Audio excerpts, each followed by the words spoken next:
পঞ্চায়েত সমিতির সভাপতি ভবানী ভট্টাচার্যের দেহ এলো কাঁকসা পঞ্চায়েত সমিতির অফিসে। তাকে শেষ শ্রদ্ধা জানালেন গলসির বিধায়ক নেপাল ঘরুই।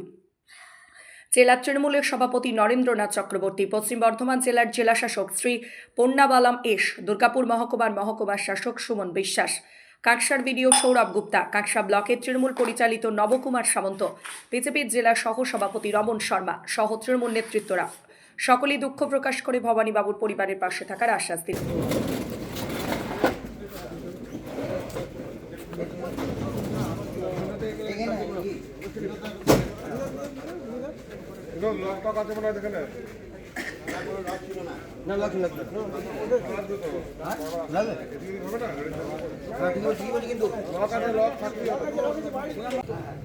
অপূরণীয় ক্ষতি হলো আমাদের। উনি একটা দক্ষ সংগঠকও ছিলেন এবং দক্ষ প্রশাসকও ছিলেন। কতটা তাকে মানে মিস করবেন আপনারা? মিস তো করবই, মিস তো করার তো কোনো মিস হলেও তো কোনো রাস্তা নেই এখন। কেমন ছিলেন উনি? উনি একজন দক্ষ সংগঠকও ছিলেন এবং দক্ষ প্রশাসকও ছিলেন। মানে বেদনাদায়ক এবং আমাদের কাঁকসা ব্লকের আমাদের দলের বড় ক্ষতি হয়ে গেল। আমরা মানে আমি এখানে বিধায়ক হওয়ার পর খুব ভাগ্যবান ছিলাম যে ভবানীদা ব্লকের দায়িত্ব পালন করতেন, কাঁকসা ব্লকের প্রেসিডেন্ট ছিলেন।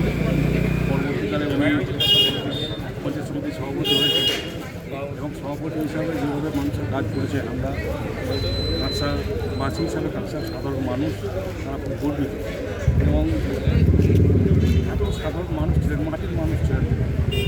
তো আমাদের পার্টির অত্যন্ত ক্ষতি হয়ে গেল এবং আমরা সামনে নির্বাচন পশ্চিমবঙ্গের নেতৃত্ব কর্মীদের কাছে একটাই বার্তা দিয়েছেন যে আমাদের ভবানীদার যে অত্যন্ত কাজ, সেটা অসমাপ্ত কাজ, যেটা রয়ে ফেলে গেছে, সেটা আমরা আগামী দিনে অবশ্যই পূরণ করার চেষ্টা করব।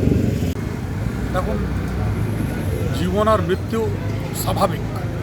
যার জন্ম হয়েছে তার মৃত্যু হতে হবে এবং যে চলে গেছেন ও এই সময় উপযুক্ত নয় কোনো কথা বলার। একটি কথা যে প্রভু ওনাকে নিজের শ্রীচরণে স্থান প্রদান করুক, ওম শান্তি। যিনি চলে গেছেন তিনি যাতে সদ্গতি পান, এটাই প্রভুর কাছে প্রার্থনা করি। কতটা সাহায্য পেয়েছেন ওনার কাছ থেকে? মানে কতটা ভালো মানুষ উনি ছিলেন, কেমন মানুষ ছিলেন? এবং রাজনৈতিক কথা বলার অবকাশ নেই, এটা উপযুক্ত সময় নয়। একজনা চলে গেছেন, বাস চলে গেছেন। জীবন আর মৃত্যু কারোর হাতে নেই।